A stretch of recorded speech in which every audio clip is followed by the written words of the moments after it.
Good morning, everybody. Welcome to Monday of week number 9. So we're moving right along.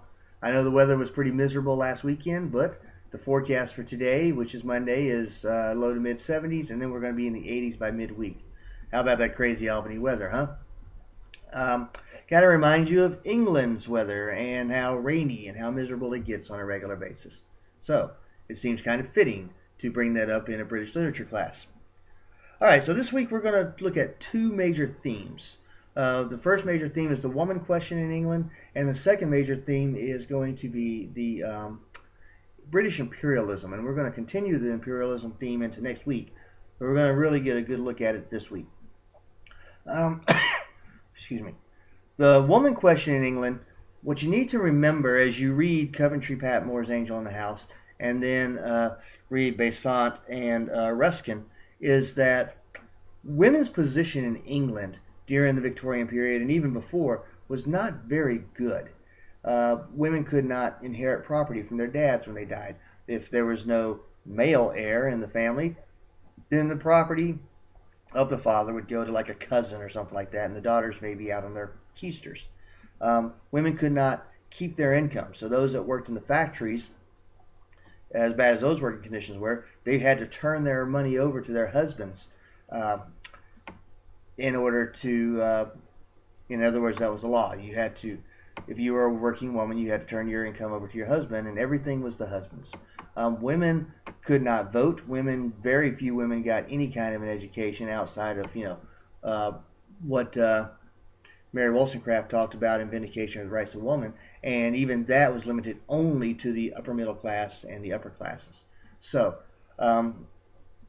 remember this as you read these. Angel in the House, what I want you to remember is that this is Coventry Patmore talking about his wife and how in love he is with her, but how she is the perfect wife and mother, and nothing more. I mean, she couldn't be anything else.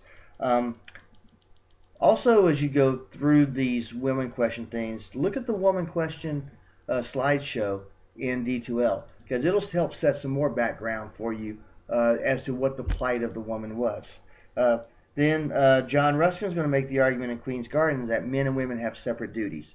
The men are the protectors, the men are the breadwinners, while the women, they are the smart ones, and they are the wise ones, and they keep the home. And everywhere that the wife goes, the home should go with the wife. That is going to be Ruskin's argument. And then Walter Besant, this is going to be towards the end of the Victorian period when he writes of the Queen's reign. Because remember, Queen Victoria passed away in 1901. He wrote this around 1895 or somewhere thereabouts, where he talks about how there's a new woman, and how this new woman actually does want to vote. And this new woman wants to wear pants instead of a dress, and she wants to ride bicycles, and she does smoke cigarettes. And women have come a long way. They have jobs that were closed to them. See, women didn't used to be able to be doctors, or women didn't used to be able to be attorneys. Women didn't used to be able to run businesses. It wouldn't be until the end of the Victorian period when they started getting all that. And even then, you're going to notice when you read Besant that even then, women still couldn't practice law. Not at that time anyway. Of course, now we have women judges, now we have women attorneys, but not back then. So that's the woman question. Then the national identity. These are going to be some interesting readings. I've picked 4 readings, 2 that go off of each other. Now, you only have to do 3 postings this week, 1 on the woman question and 2 on the imperialism. The 2 that are about the West Indies are from Froude and from John Jacob Thomas. Froude is going to make the argument that the West Indies, particularly Trinidad and Tobago, are much better off now than they were before the British arrived.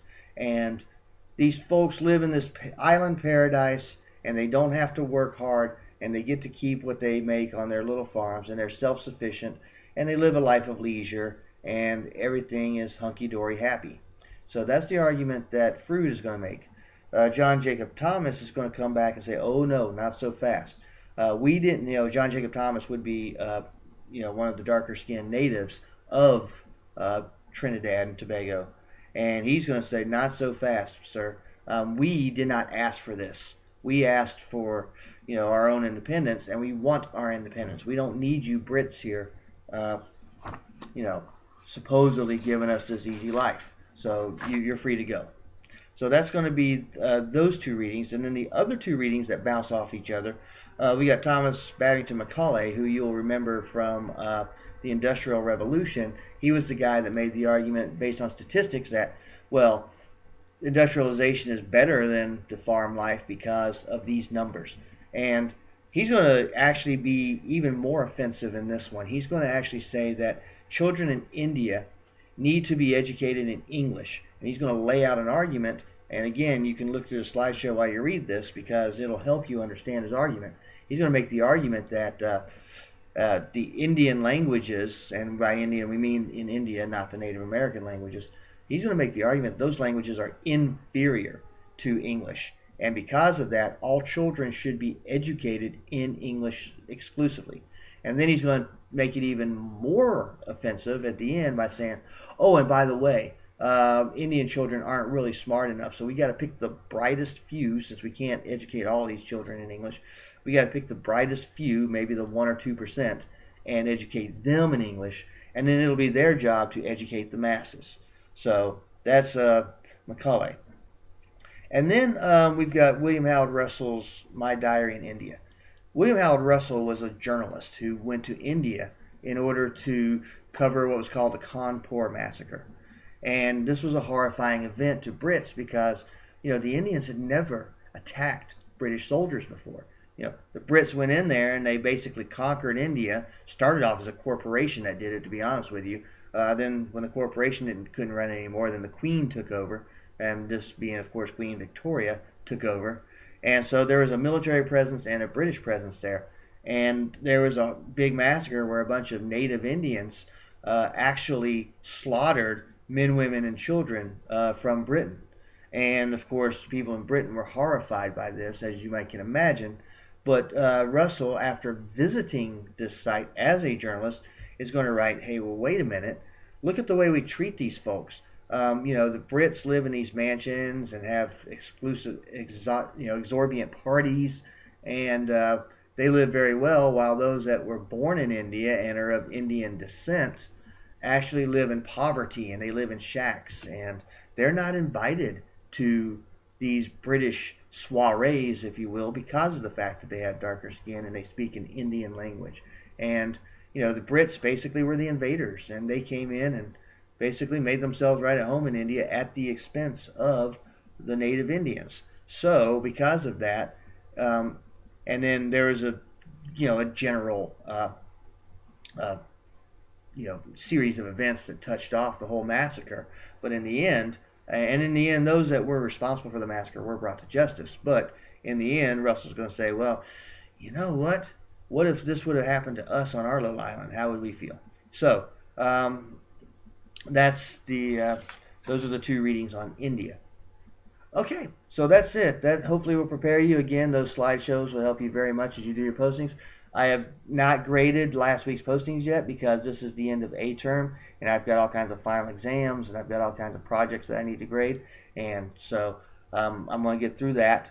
Not many of you have done all the postings for this past week anyway, only like 5 or 6 of you, so we have a couple more days before I start going in there and giving zeros.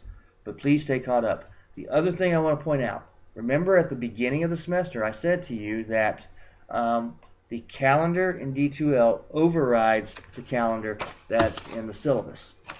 That's important this week because it says in your paper syllabus here that you have MLA quizzes due at the end of this week on March the 8th. Actually, I guess that would be, on Sunday. That is no longer the case. Those quizzes have been postponed. They have been postponed until April. I want you to do those quizzes when we start working on the research paper, which will be in April. So disregard what it says about the MLA on March the 8th.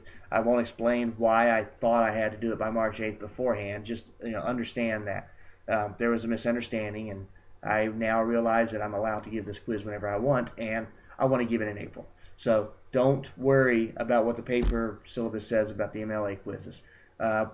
If you go into the quizzes, bar on the D2L, you'll see that the quiz doesn't even open up until sometime in April, and then it's not due until April. So remember that as you go through. So all you're really responsible for this week is the woman question and the 2 questions on imperialism, the one on the West Indies and the one on India. So that's it. Again, feel free to telephone me in my office during my office hours. Feel free to drop by my office. I love actually getting to meet some of you, and I have met some of you. I actually like that so that we can have more of a personal human connection. And you can also email me, and if I can answer your question in a quick email, I'll do so. And if not, I may still tell you to call me, because there's no reason for me to write a novel when I'm trying to grade the final exams and final projects in my 8-term classes. So that's it. I hope you enjoyed this week's readings. I hope you also learn a lot from them, and we'll see you next week.